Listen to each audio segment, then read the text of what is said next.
Yo,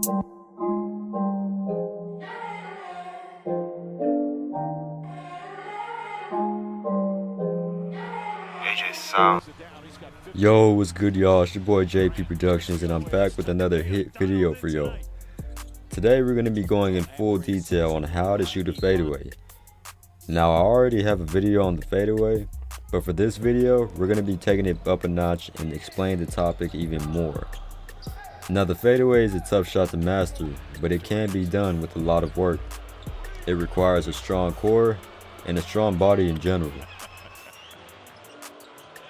Without further ado, let's get to learning.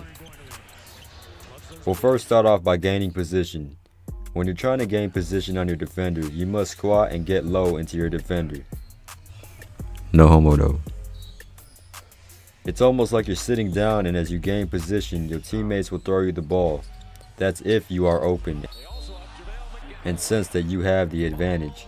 Now let's say that you have the advantage and you're in a low position with one arm filling the defender out and the other arm sticking out to receive the ball. Once you get the ball, you'll immediately get into a triple threat position.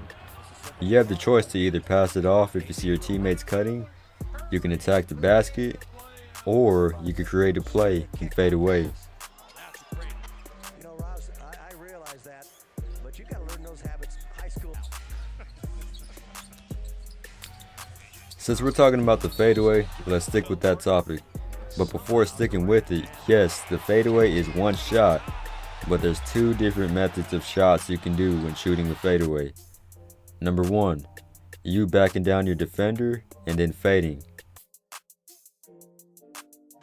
You know, Roz, I realize that, but you gotta learn those habits high school.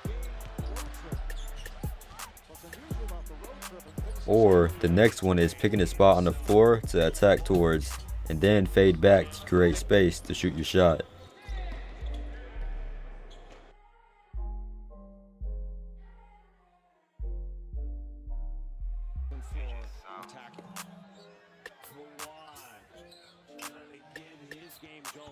After receiving the ball, what you want to do is back down your defender by keeping the ball away and on the other side of your body. In other words, your body should be in the middle of the ball and defender. As you're backing down, you need to be in a low and initiate contact first, so you'll be able to create space and fill your defender out. Be sure that when you're backing them down, that your shoulder is hitting them right in the chest. So, how do you fill your defender out?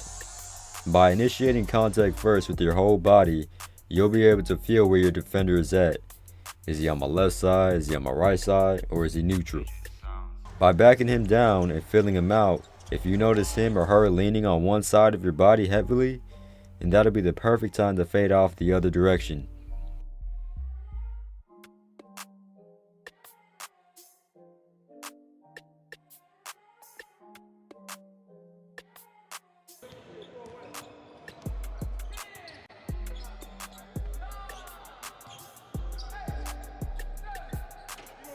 Keep in mind also, as you're backing your defender down, you want to always keep your head up and always look around the court to see if anyone is open.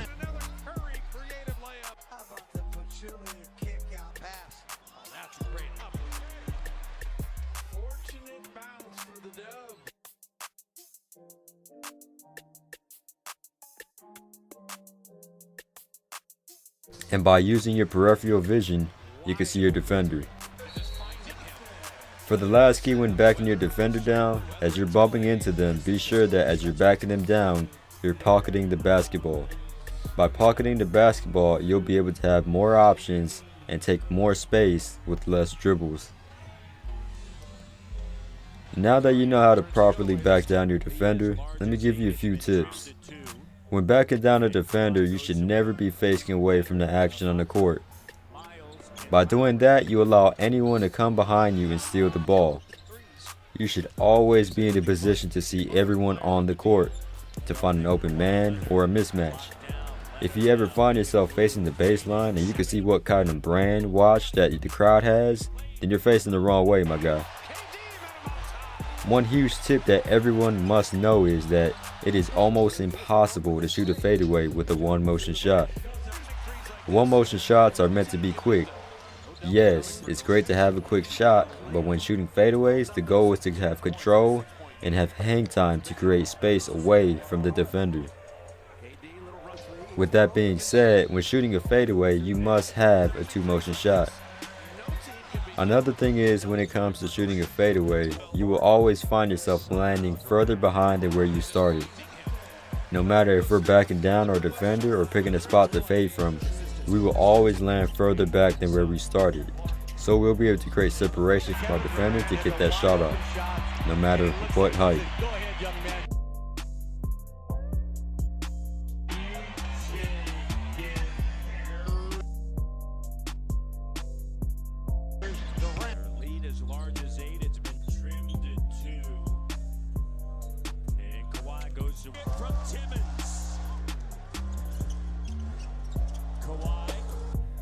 Footwork.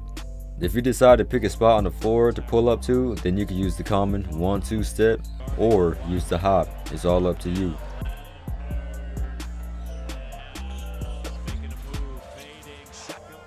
Now when it comes to backing your defender down and you want to shoot a turnaround jumper, you're going to want to rotate your body and then plant your feet using the 1-2 step.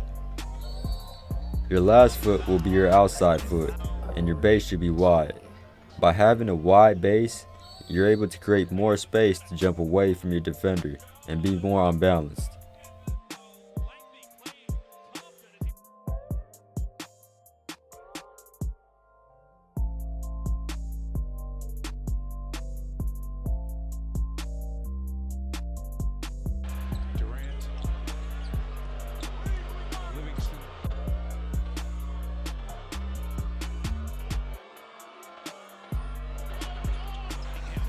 Now let's say you just want to post up and just fade back and away from your defender.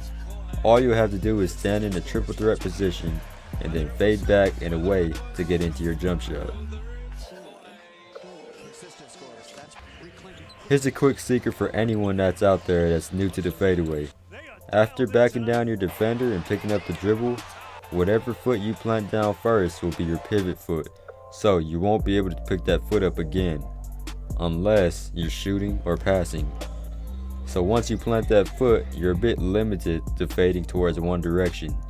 Instead of that, you could back your defender down and hop in midair and rotate your body so your butt will be facing towards the basket and the ball will be in both of your hands in front of your chest.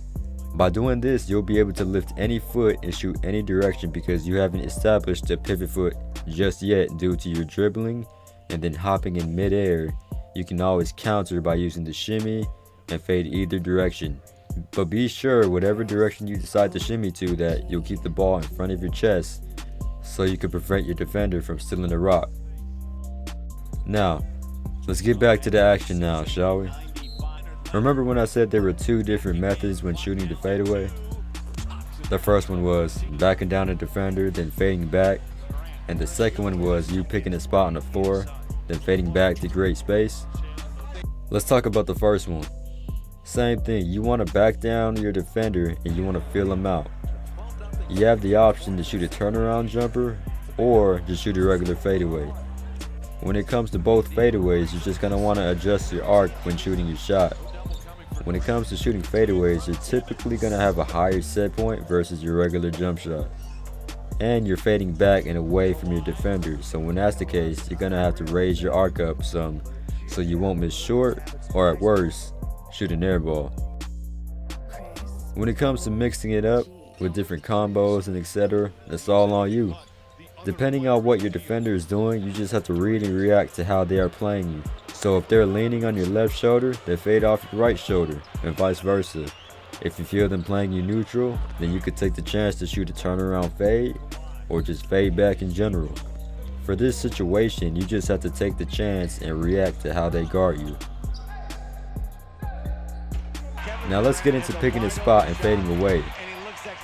Many players from Kyrie Irving, KD, and many more love to pick spots on the floor to shoot from because for many, it's their sweet spot.